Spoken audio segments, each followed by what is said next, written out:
Question: How are integrated steel plants different from mini steel plants? Integrated steel plant कैसे से different हैं, अलग हैं mini steel plant से?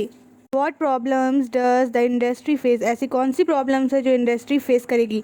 What recent developments has led to a rise in the production capacity? ऐसी कौन कौन सी recent मतलब अभी के development में ऐसी कौन सी चीज़ है जो कि rise करेगी, बढ़ावा देगी production capacity को?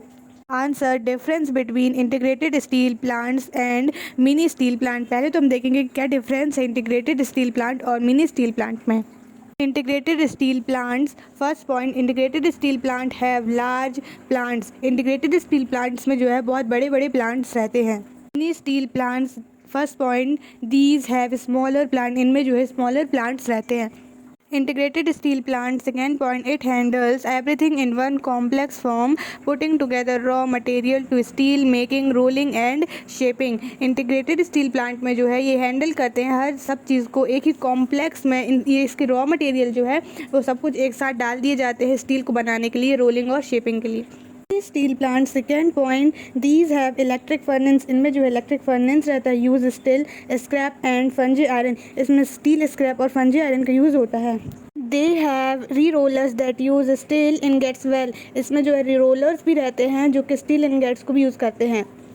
Integrated steel plant, third point, in these plant heavy steel is made. In plants में जो है बहुत हैवी स्टील जो है वो बनते हैं। Mini steel plant, in these plant, in plants में mild and alloy steel of given specification is produce. जो स्पेसिफिकेशन जो स्पेसिफिकली जो दिए गए हैं माइल्ड और एलॉय स्टील जो है वो प्रोड्यूस होते हैं, बनते हैं। Integrated steel plant, fourth point, India has 10 integrated steel plant. India में जो है 10 इंटीग्रेटेड स्टील प्लांट्स हैं। Steel plant, these are many small steel plant. ये जो है बहुत छोटे स्टील प्लांट्स होते हैं। प्रॉब्लम्स ऑफ स्टील इंडस्ट्री, क्या प्रॉब्लम्स है स्टील इंडस्ट्रीज़ में? True, India has enough natural resources for the development of steel industry. India के पास जो इनफ पर्याप्त नेचुरल रिसोर्सेज है स्टील इंडस्ट्रीज़ के डेवलपमेंट के लिए।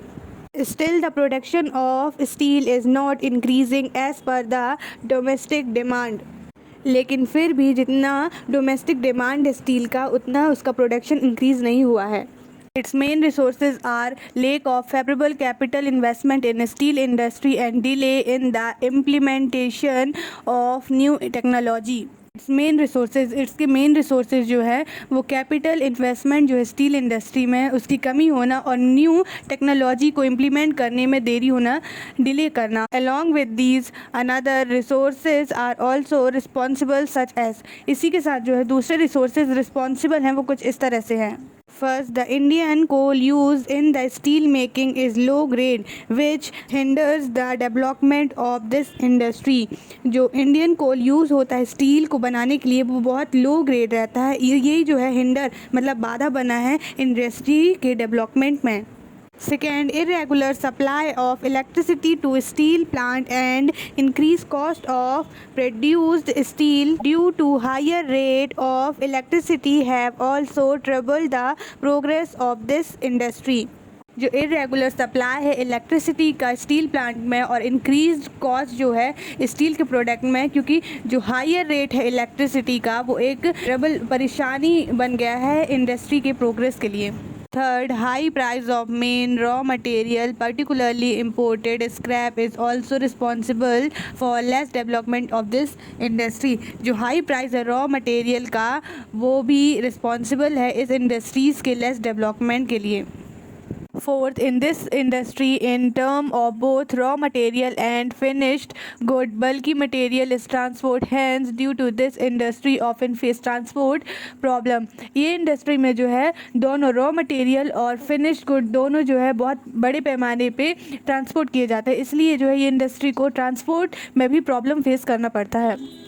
Fifth, according to the industrial law of country, the responsibility for the development of steel and iron industry goes to government, but public sector undertaking of this industry are not satisfactory. Country के industrial law के according जो है ये responsibility जो है development की steel और iron industry को की वो गवर्नमेंट को जाती है, लेकिन जो पब्लिक सेक्टर है वो इससे सेटिस्फाई नहीं है। Improvement in production capacity, production की कैपेसिटी में improvement Liberalization and foreign direct investment have given a boost to the industry with the efforts of private entrepreneurs. Liberalization and foreign direct investment के कारण जो है industry boost हुए हैं private entrepreneurs के effort से प्रयासों से. In 2018, with 106.5 million ton of crude steel production, 2018 में 106.5 million ton crude steel production हुआ और India ranked second among the world crude steel producers. India पूरे वर्ल्ड में सेकेंड रैंक में है क्रूड स्टील के प्रोड्यूसर्स में. It is the largest producer of sponge iron. ये बड़ा प्रोड्यूसर्स है स्पंज आयरन का. Thank you for watching this video. Like, subscribe and share and keep supporting.